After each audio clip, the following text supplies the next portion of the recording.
Education में आपका स्वागत है। हम प्रोनाउन पर आधारित एग्ज़ाम में आए हुए क्वेश्चन सॉल्व कर रहे हैं। अभी तक हमने 45 क्वेश्चन देख लिए हैं। आज उसके आगे हम देखते हैं। यहाँ पे ये हमारा सेंटेंस है, ही सेड नथिंग।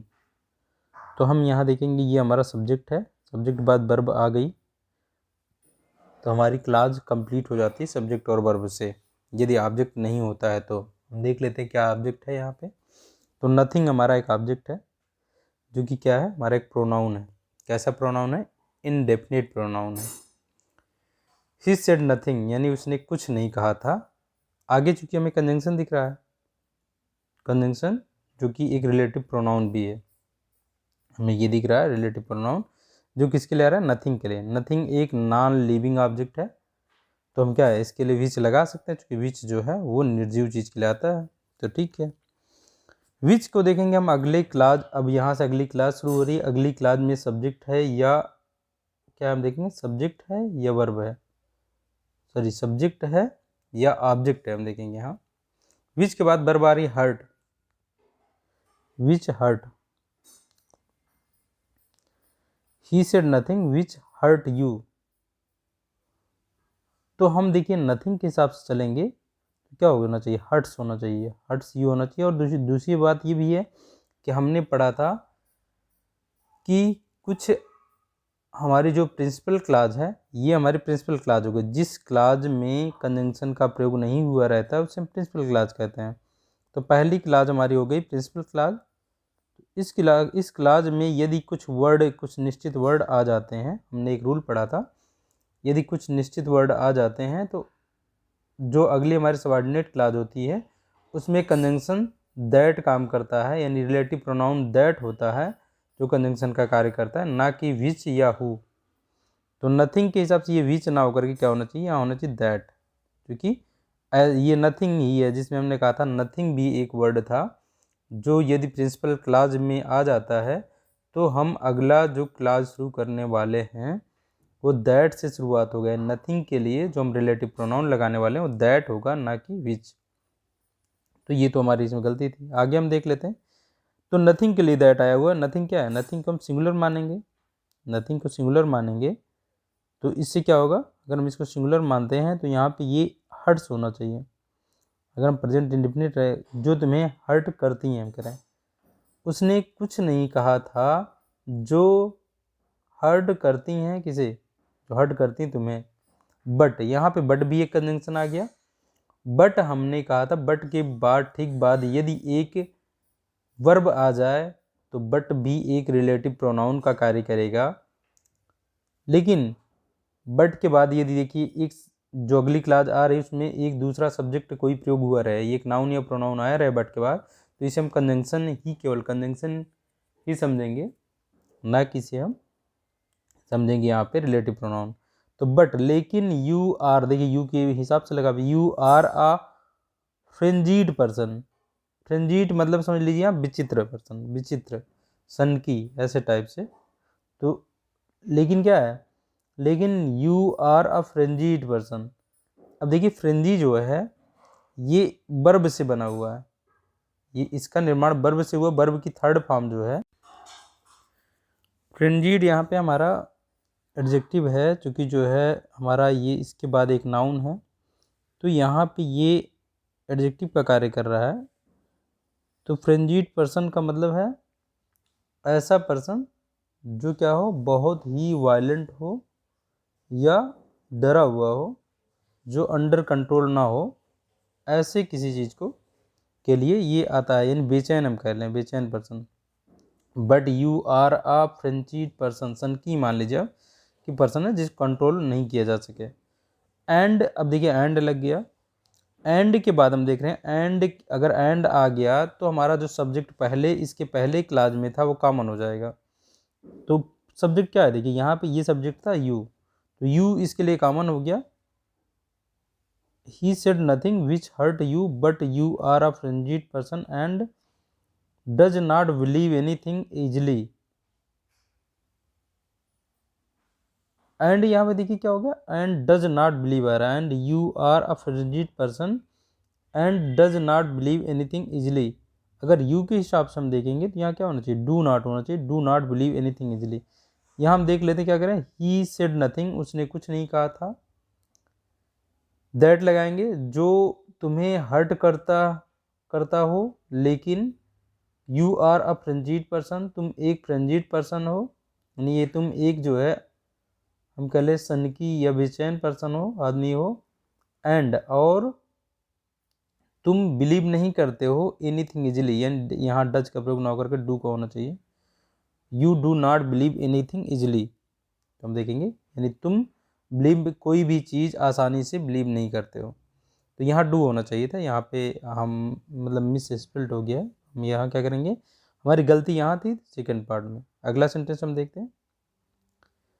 अगला सेंटेंस है you are the only person. अब देखिए जो हमारी ये क्लास आरंभ हुई, इस क्लास में यदि हम देखेंगे तो हमारा सब्जेक्ट है यू, सब्जेक्ट आ गया, और अगर इसके बाद इसकी वर्ब आ जाती है तो हमारी ये क्लास यहीं पे कंप्लीट हो जाती है। तो देखिए आ रही है यू आर, अब ऑब्जेक्ट चूंकि ये इंट्रांजिटिव वर्ब है तो ऑब्जेक्ट चाहिए नहीं इसको, तो हमें क्या आएगा, यू के बारे में जो जानकारी देने के लिए अन्य शब्द लगाए जा रहे हैं, ये यू की जानकारी दे रहे हैं, इसलिए सब्जेक्टिव कंप्लीमेंट का कार्य करेंगे। जहाँ पे देखिए क्या है, you are the only person, ये नाउन है, ये एडजेक्टिव है हमारा, ये हमारा क्या है, डेफिनेट आर्टिकल है। तो हम इस तरीके से देख रहे हैं भाई क्या है ये, क्योंकि हमारा आर्टिकल जो है जो नाउन के साथ आना जरूरी होता है, वो अगर एडजेक्टिव उसके पहले आ जाए तो वो आर्टिकल हमारा उस एडजेक्टिव के भी पहले चला जाता है। तो इस तरीके से हम देख रहे हैं क्या है, ये तीनों पार्ट हमारे सब्जेक्टिव कंप्लीमेंट है। तो हमारी क्लास यहाँ कंप्लीट हो गई, क्योंकि आगे क्या शुरू हो रही है, आगे से हमारा क्या है, एक रिलेटिव प्रोनाउन है जो कि कंजंक्शन का कार्य करता है, जहाँ से हम दूसरा क्लास मानते हैं कि स्टार्ट हो गया। तो यहाँ पे हमारी ये कंप्लीट होते ही जब अगला रिलेटिव प्रोनाउन आ रहा है तो ये किसके लिए आएगा, इसके पहले जो एंटीसीडेंट है यानी जो नाउन है पर्सन के लिए आ रहा है, यानी ये सिंगुलर है, हम देखेंगे सिंगुलर है। अब हम देख लेंगे क्या यहाँ पे पर्सन के हिसाब से हु लगना चाहिए, अगर सब्जेक्टिव केस चाहिए कि नहीं, अगली क्लास में देखेंगे। अगली क्लास में इसके बाद वर्ब है, इसके बाद वर्ब है, ये क्या है, ये एडवर्ब है। ये एक ऐसी एडवर्ब है जो वर्ब के बारे में बताने के लिए आती है, वर्ब की फ्रीक्वेंसी बताने के लिए आती है। फ्रीक्वेंसी मतलब कोई चीज़ कितनी बार घटित होती है वो बताने के लिए आती है, और ये वर्ब से पहले प्रयोग होती है, ऐसा एडवर्ब है। जब एडवर्ब पढ़ेंगे देखेंगे वहाँ पे कि कुछ एडवर्ब हैं जो वर्ब के बाद प्रयोग होते हैं, कुछ एडवर्ब ऐसे जो वर्ब के पहले प्रयोग होते हैं। तो ये ऐसा एडवर्ब है जो वर्ब के पहले प्रयोग होता है। तो आप ये समझिए इसके बाद चलें तो हमें वर्ब मिला है, कोई सब्जेक्ट मिला नहीं यहाँ पे, तो सब्जेक्ट यही है, इसका मतलब सब्जेक्ट का कार्य कर रहा है। तो हमें सब्जेक्टिव केस चाहिए था, वो भी किसी लिविंग पर्सन के लिए क्या सब्जेक्ट लगता है, हु ही लगता है। उस हिसाब से तो हमें सही लग रहा है। लेकिन हमने बात की है कि भाई अगर हमारी प्रिंसिपल क्लास जो है, यानी जिसके पहले कंजंक्शन का प्रयोग नहीं हुआ वो प्रिंसिपल क्लास होती है। तो हमारी प्रिंसिपल क्लास यहाँ कौन सी हो गई, ये वाली हो गई, तो हमारा you are the only person हो गया।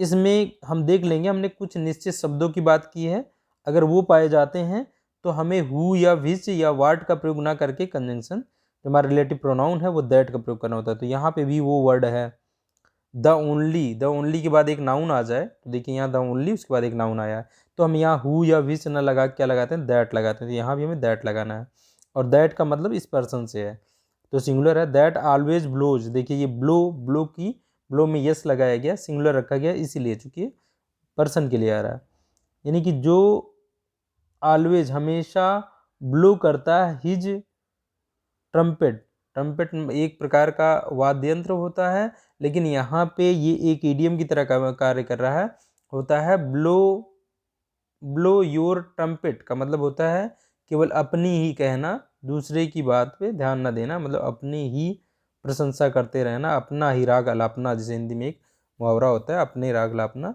तो वही वाला मुहावरा यहाँ पे। यानी कह रहा है you are the only person, यानी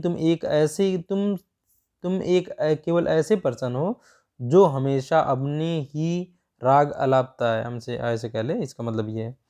तो हमने देखा यहाँ सब कुछ देखिए एकदम सटीक है। ये किसके लिए है, देख पर्सन के लिए हम लगाए यहाँ पे दैट, तो पर्सन के लिए अगर लगाते हम ही लगाते तो ही के अकॉर्डिंग ये हिज किसके लिए लग रहा है, पर्सन के लिए। तो पर्सन के लिए अगर हम सब्जेक्टिव केस लगाते तो ही लगाते, तो पॉजिटिव एडजेक्टिव जो लगाएंगे हम, देखिए ये नाउन है ट्रम्पेट, तो पॉजिटिव एडजेक्टिव में हिज ही लगाएंगे ही के हिसाब से। अगला सेंटेंस हम देखते हैं। अगला सेंटेंस हमारा है, ये हमने एक रूल पढ़ा था, अभी इसमें बात करते हैं। क्या, देखिए यहाँ पे दो नाउन है हमारे, जो सब्जेक्ट है इसमें दो नाउन, एक पार्ले है और एक बिस्किट्स है। अब बिस्किट्स जो है, इन दोनों को प्रीपोजिशंस जोड़ दिया गया है। हमने कहा था नॉन लिविंग जब ऑब्जेक्ट होते हैं तो दो नाउन एक का, अगर एक नाउन से दूसरे नाउन का रिलेशन दर्शाना होता है, उस पर अधिकार जताना होता है, पोजीशन दिखाना होता है, तो हम क्या करते हैं, जिसका पोजीशन दिखाना होता है वो बाद में रहता है और जिस पर दिखाना होता है पहले रहता है। तो देखिए इससे संबंध हम जोड़ रहे हैं, यानी पार्ले का बिस्किट्स, पढ़ते इधर से हैं, पार्ले के बिस्किट्स, और पार्ले की बिस्किट की बात हो रही है, इसलिए हम यहाँ डेफिनिट, डेफिनिट मतलब होता है निश्चित, निश्चित कर दिया गया, किससे, डेफिनिट आर्टिकल से। तो द बिस्किट्स ऑफ पार्ले, यानी पार्ले के जो बिस्किट्स हैं, क्योंकि अब देखिए प्रीपोजिशन के पहले जो नाउन रहता है वही मेन सब्जेक्ट होता है हमारा, वर्ब उसी के अकॉर्डिंग आएगी। तो वर्ब देखिए, अब चूंकि प्लूरल था तो आर लगा, यानी पार्ले के जो बिस्किट्स हैं वो हैं क्या, वो मोर डिलीशियस हैं। अब देखिए यहाँ पे ये आया एडजेक्टिव की कंपैरेटिव डिग्री मोर, ठीक है, ये एडजेक्टिव है, और जिसकी कंपैरेटिव डिग्री ई आर लगा कर नहीं बनती, उसके पहले मोर लगा करके उसका पॉजिटिव डिग्री का एडजेक्टिव रखा जाता है। तो ये समझ लीजिए आपकी कंपैरेटिव डिग्री है एडजेक्टिव की। उसके बाद देन लगाया जाता है तुलना करने के लिए। इन सब की हमने डिटेल में चर्चा कर रखी है, आप वहाँ पे जा करके जब हमने इसके रूल पढ़े थे वहाँ पे देख सकते हैं। तो यहाँ देखिए पार्ले के जो बिस्किट्स हैं उनकी तुलना की जा रही है। अब जिससे तुलना की जा रही है उसको इसके बाद होना चाहिए। तो हम क्या कर रहे हैं, देखिए पार्ले के जो बिस्किट्स हैं वो अधिक स्वादिष्ट हैं किसकी अपेक्षा, देन का मतलब अपेक्षा, समझ लो अपेक्षा, किसकी अपेक्षा, तो जिससे तुलना की जा रही है वो बाद में रखना है हमें, दूसरी कंपनियों से। हम कह रहे हैं पार्ले के बिस्किट अधिक स्वादिष्ट हैं दूसरी कंपनियों की अपेक्षा। यानी अगर हम इस सेंटेंस को कहें तो कहेंगे पार्ले के बिस्किट जो हैं वो दूसरी कंपनियों की अपेक्षा अधिक स्वादिष्ट है। यहाँ पे हमने ये बात की थी कि भाई इस जगह पे क्या होता है कि हम पार्ले के बिस्किट्स ले रहे हैं, यहाँ पे एक कंपनी, ये पार्ले क्या है, एक कंपनी है, कंपनी का तो हमने बिस्किट्स कहा, लेकिन यहाँ क्या कहा, यहाँ सीधे कंपनी से तुलना कर दी। अगर हम कंपनी की तुलना करते, पार्ले, पार्ले एक कंपनी में क्या है, पार्ले क्या है, पार्ले एक कंपनी, तो हमें बिस्किट्स की तुलना करनी है, ना कि कंपनियों की तुलना करनी है। हम यहाँ पार्ले की बिस्किट्स ले रहे हैं और यहाँ कंपनी ले रहे हैं, दूसरी कंपनियाँ।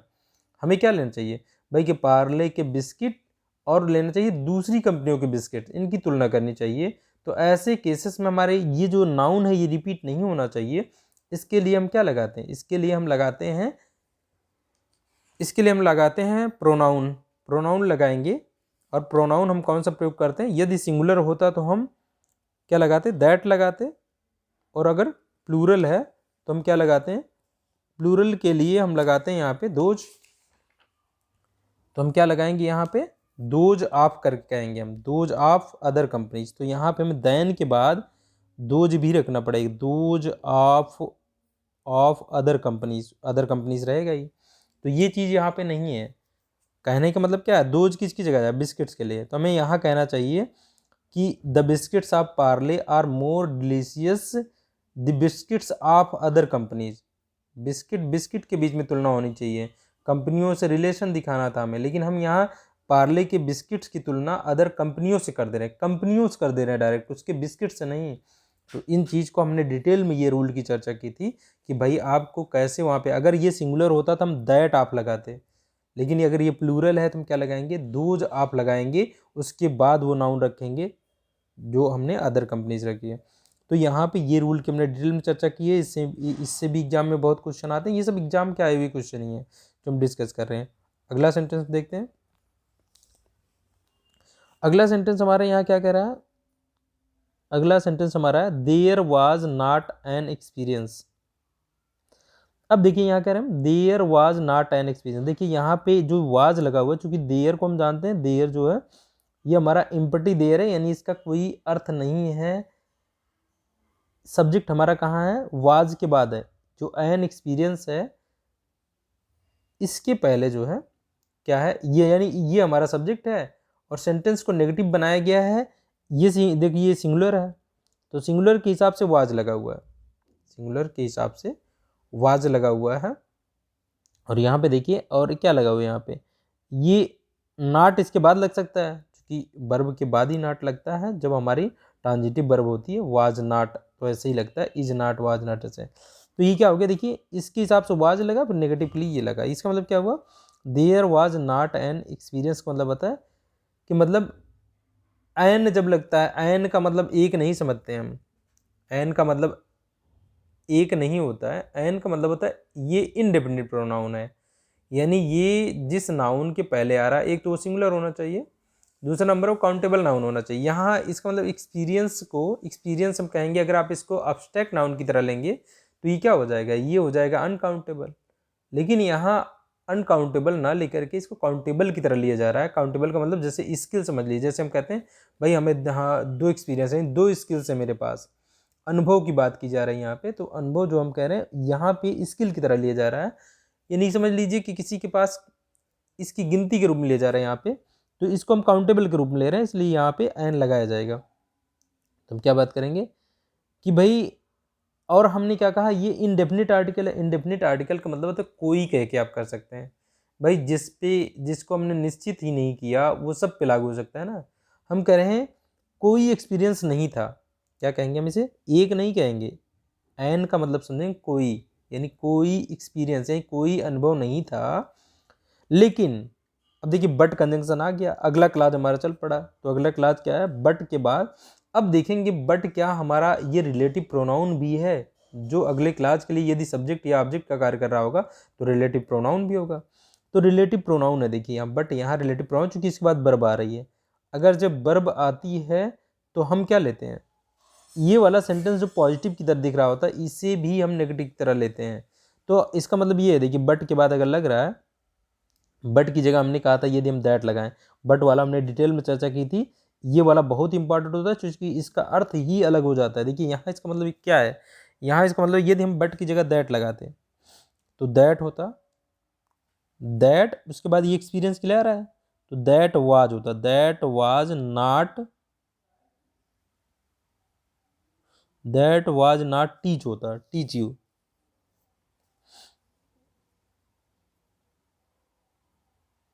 दैट दैट डिड नॉट लगाएंगे, क्योंकि हम ये सॉरी इससे नहीं लगाएंगे हेल्पिंग वर्ब से, क्योंकि हमारे पास यहाँ मेन वर्ब है, तो हम नेगेटिव बनाएंगे, दैट डिड नॉट लगाएंगे, that did not teach you, ये मतलब है। इतने को रिप्लेस करके सीधे अगर यहाँ बट लगा देते हैं, तो बट लगाने के बाद हमें क्या, वर्ब की सेकंड फॉर्म चाहिए थी, ना कि ये फर्स्ट फॉर्म जो लगी ये गलत लगी यहाँ पे, क्योंकि भाई यहाँ पास्ट इंडिफिनिट टेंस चल रहा था, तो पास्ट इंडिफिनिट टेंस में वर्ब की सेकंड फॉर्म लगती है, तो बट के बाद हमें लगाना था क्या, अगर हम नेगेटिव बनाते हैं तो यहाँ फर्स्ट फॉर्म आ जाती है डिड नॉट के बाद, लेकिन हमें यहाँ क्या रखना था, हमें रखना था बट, क्या रखना था, टॉट रखना था, बट के बाद हम यहाँ रखेंगे टॉट,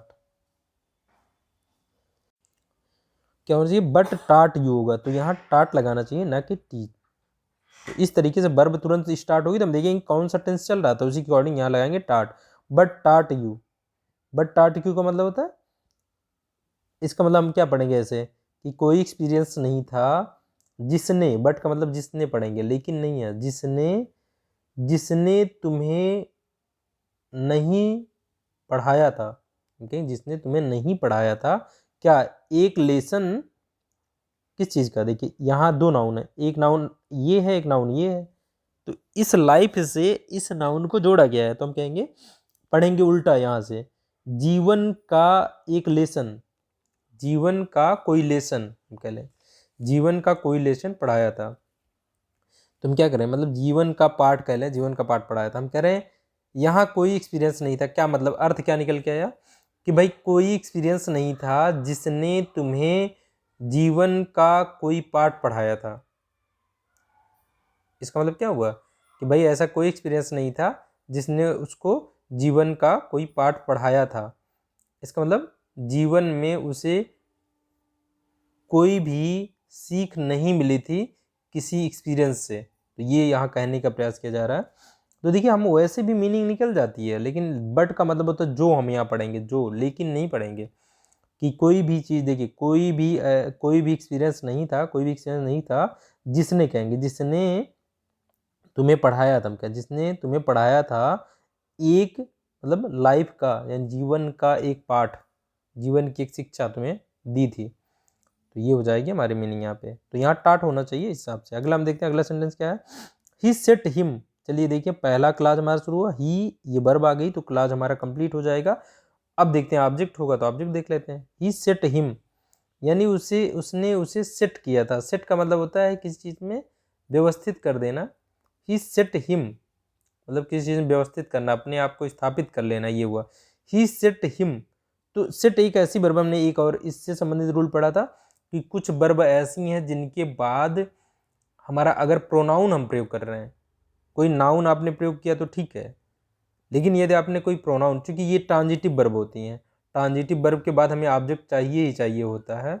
कुछ ट्रांजिटिव वर्ब है जिनके बाद ऑब्जेक्ट चाहिए ही चाहिए होता है। अगर वो ऑब्जेक्ट हमारा नाउन हम आपने रख दिया तो ठीक है, लेकिन आपने अगर नाउन नहीं रखा तो आपको क्या रखना होगा? अगर प्रोनाउन रख रहे हैं प्रोनाउन का रिफ्लेक्सिव केस रखेंगे आप, ना कि वहाँ पे आप ऑब्जेक्टिव केस रखें, क्योंकि हम वर्ब के बाद ऑब्जेक्टिव केस रखते हैं, लेकिन यहाँ ऑब्जेक्टिव ना रख करके रिफ्लेक्सिव आपको रखना है। तो आप देखिए ही सेट भी वही उसी प्रकार का एक वर्ब है, तो ही सेट हिमसेल्फ रखेंगे हम, यानी उसने अपने आप को स्थापित किया था। उसने अपने आप को स्थापित किया था। हमने कहा था अगर उसके बाद एक नाउन आए, यानी पूरी क्लास ना आए उसके बाद, तो आप एज को रखेंगे, ना कि देन को रखेंगे। एज, और हमने क्या पढ़ा था? एज और दैट पढ़ा था। एज दैट आप तब रखते हैं जब उसके बाद पूरी क्लास होती है। एज आप क्लास के होने पे भी रख सकते हैं और नाउन के होने पे रख सकते हैं। तो देखिए यहाँ पे ये नाउन ही है। आप एक नाउन आपको दिख रहा होगा, देखिए एक नाउन नहीं, एक ही नाउन है ये, देखिए मैनेजिंग डायरेक्टर, लेकिन इसको कंपनी से जोड़ दिया गया। तो दो भाई जोड़ना था, कंपनी से संबंध दिखाना था, तो वास्तव में बात तो इसकी हो रही है, लेकिन कंपनी से संबंध दिखाना था।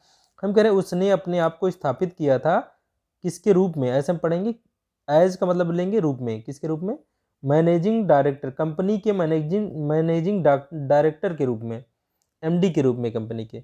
विदाउट एनी, अब देखिए यहाँ पे लग जा रहा है विदाउट, विदाउट हमारा एक प्रीपोजिशन की तरह है, तो इसके बाद एक नाउन आना चाहिए। देखिए विदाउट, विदाउट मतलब होता है बिना, बिना किसी, एनी मतलब किसी, बिना किसी, प्रायर मतलब पहले, प्रायर मतलब पूर्व, बिना किसी पूर्व सूचना के, बिना किसी पूर्व सूचना के, किसकी सूचना? आप शेयर होल्डर्स, यानी शेयर होल्डर्स की। तो हम यहाँ उठाएंगे इसे पढ़ने के लिए, शेयर होल्डर्स की बिना किसी पूर्व सूचना के, ठीक है ना, बिना पूर्व सूचना के उस कंपनी का डायरेक्टर के रूप में उसने अपने आप को स्थापित किया था। ये इसका मतलब है। अब देख रहे होंगे इस तरीके से, आप देख रहे होंगे हमारा ये पूरा क्या है, यहाँ पे हमारा ये पूरा क्लास जो है एक ही क्लास है इसमें। कैसे?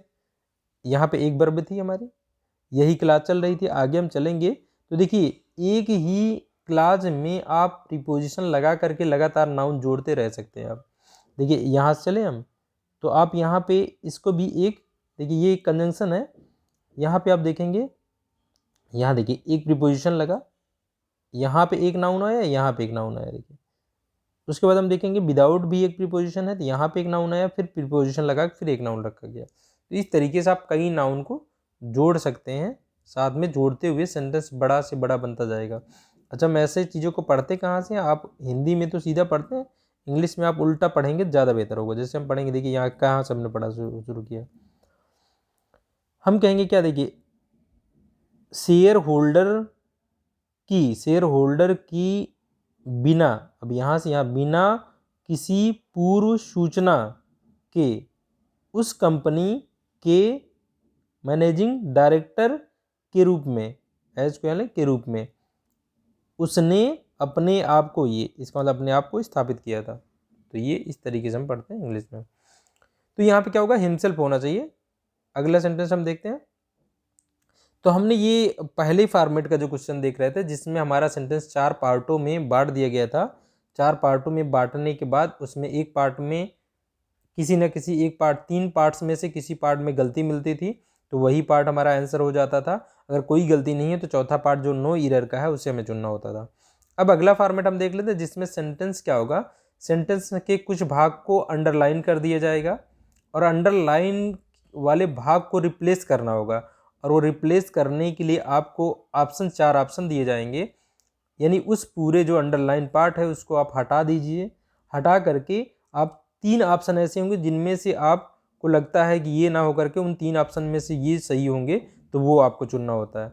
अगर आपको लगता है जो अंडरलाइन पार्ट किया गया है, जो सेंटेंस दिया गया है वो सही है, तो आपको चौथा पार्ट नो इम्प्रूवमेंट का चुनना होता है, यानी कोई सुधार की ज़रूरत नहीं है। इम्प्रूवमेंट मतलब सुधार, कोई सुधार की ज़रूरत नहीं है, यानी जो दिया गया सेंटेंस वही सही है, तो आपको चौथा पार्ट चुनना होता है।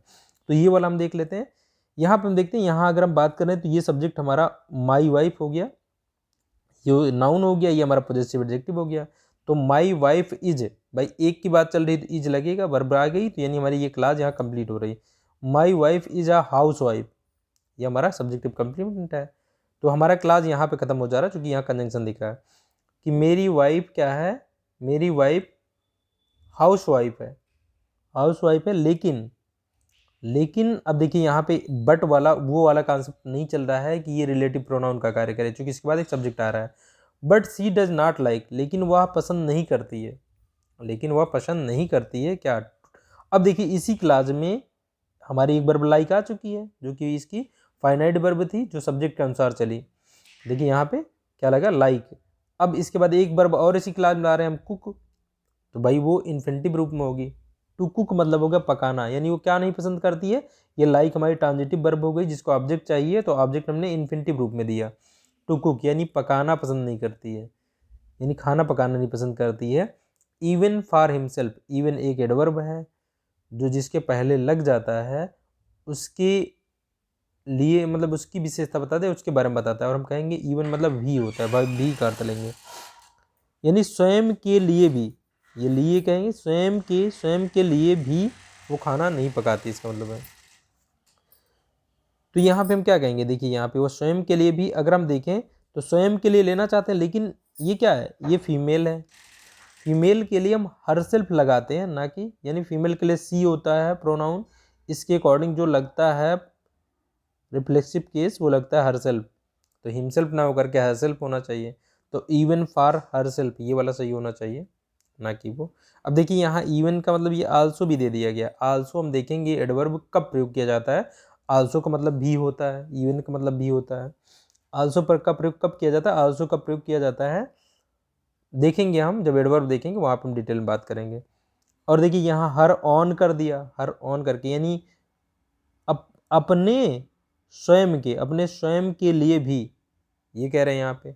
हम इसका काम इसी से निकाल सकते थे, तो हमें ज़्यादा सूटेबल ऑप्शन ये है, हम इसे चुनेंगे। अगला सेंटेंस हम देखते हैं इस तरीके से। अगला क्या है, the committee have dispersed. Disperse मतलब बिखर जाना होता है, डिस्पर्स मतलब बिखर जाना, अलग अलग हो जाना, यानी यहाँ मतों पे, यानी कमेटी जो थी, कमेटी ये एक कलेक्टिव नाउन है। कलेक्टिव नाउन में कई सदस्य होते हैं, उन सदस्यों में यदि बिखराव का भाव बोध हो तो हम उसे प्लूरल मानते हैं। उसे हम क्या मानते हैं, उसे हम प्लूरल मानते हैं, ना कि सिंगुलर मानते हैं। तो यहाँ डिस्पर्ज हो रही है, देखिए ये कमेटी, चूंकि ये देखिए वर्ब भी बता रहा है कि इसे प्लूरल माना गया है। हैव डिस्पर्स्ड यानी वो बिखर गई थी, कमेटी हम क्या बिखर गई थी, यानी मतों में अपने अलग अलग मत दे रही थी। कमेटी हैव ही बता रहा है, have dispersed on the issues मतलब मामला, इशूज ऑफ इट्स डिस्पेंसन, अपने डिस्पेंसन के मामले पर क्या हुई थी, कमेटी डिस्पर्स हो गई थी। तो हम यहाँ पे देखेंगे,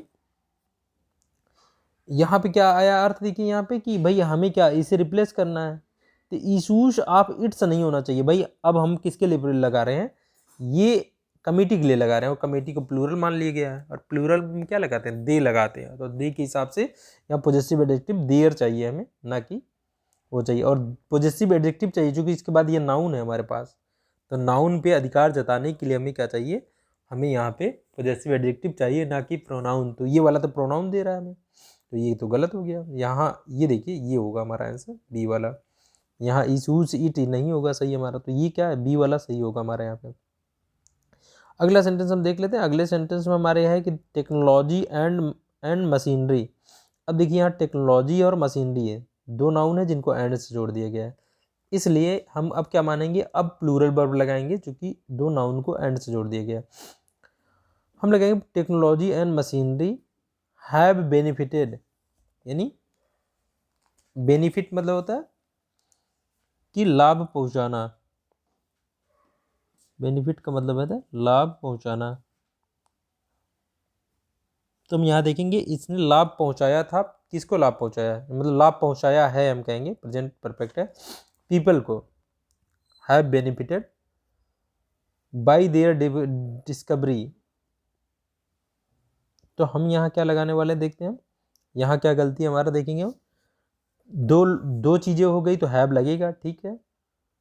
ये वैसे सिंगुलर दिख रहा है, ये भी सिंगुलर दिख रहा है, भाई मशीनरीज होता प्लूरल, टेक्नोलॉजीज होता, लेकिन यहाँ दोनों क्या है। वैसे ये ऐसे हैं जो अनकाउंटेबल नाउन है, जिनको हम गिनती नहीं कर सकते हैं, ठीक है। यहाँ तकनीकी की बात की जा रही है, अब्स्ट्रैक्ट नाउन में आते हैं तो इनको ये दिखते हैं सिंगुलर और इनको हम सिंगुलर ही प्रयोग करते हैं। लेकिन दो नाउन जुड़ गए एंड से तो इसलिए प्लूरल प्रयोग होगा। तो यहाँ पे हैव के बाद थर्ड फॉर्म लगती है, ठीक लगी है। उसके बाद ऑब्जेक्ट चाहिए, ऑब्जेक्ट पीपल है, बाई अब देयर डिस्कवरी। यहाँ पे हम देखेंगे देयर डिस्कवरी, चूंकि अब दोनों के लिए अगर हम प्रोनाउन प्रयोग करेंगे सब्जेक्ट के दे लगेगा। अगर ये अकेला होता तो क्या लगता है, इट लगता, और इट के हिसाब से इट्स लगता है यहाँ पे, जो ये देखिए ये हर जगह इट्स दिया जा रहा है। लेकिन ये क्या है, ये दो लोग हो गए तो अब दे लगेगा, अगर इनको हम रिप्लेस करेंगे दे लगेगा, दे के हिसाब से देयर लगेगा। चूंकि इसके बाद नाउन है तो यहाँ हमें पॉजेसिव एडजेक्टिव चाहिए, ना कि पॉजेसिव प्रोनाउन चाहिए। पॉजेसिव प्रोनाउन चाहिए होता तो ये सही हो जाता। तो हमारे इस सेंटेंस में कोई इंप्रूवमेंट की जरूरत नहीं है, नो इंप्रूवमेंट वाला हमारा सही होगा यहाँ पे। यहाँ पे आप ध्यान समझेंगे, ठीक है। यहाँ पे क्या है देखिए, टेक्नोलॉजी और मशीनरी जो है हैव बेनिफिटेड, यानी बेनिफिट पहुंचाया है इसने लोगों को, किस चीज से, अपने खोज से, यानी अपनी खोज से, यानी इन दोनों ने अपनी इनकी जो खोज हुई उससे लोगों को लाभ हुआ, ये हम कहना चाहते हैं। तो इस तरीके से हमने ये देखा। आज यहीं तक रखते हैं, इसके आगे हम देखेंगे और कुछ क्वेश्चंस देखेंगे इस फॉर्मेट में हम। उसके बाद हमारा एक और फॉर्मेट है जिसमें फिल इन दी ब्लैंक्स करके आता है, उसमें हम क्वेश्चन देखेंगे। टोटल 100 क्वेश्चन हम देखेंगे प्रोनाउन के। उसके बाद हम शुरू करेंगे एडजेक्टिव। तो हम यहाँ पे डिटेल में चर्चा कर रहे हैं कैसे कैसे हम प्रोनाउन को पहचान सकते हैं। तो हमने कहा अभी तक क्या देखा, प्रोनाउन हमारा सब्जेक्ट की जगह पाता है, ऑब्जेक्ट की जगह पाता है, और कहाँ आता है, और हमारा आता है सब्जेक्टिव कंप्लीमेंट की जगह पे आ रहा है, ऑब्जेक्टिव कंप्लीमेंट के रूप में आता है। ऑब्जेक्टिव कंप्लीमेंट वाला बहुत ही कम मिलते हैं ऐसे। तो हम आज यहीं तक रखते हैं, आगे फिर बात करेंगे अगले पार्ट में।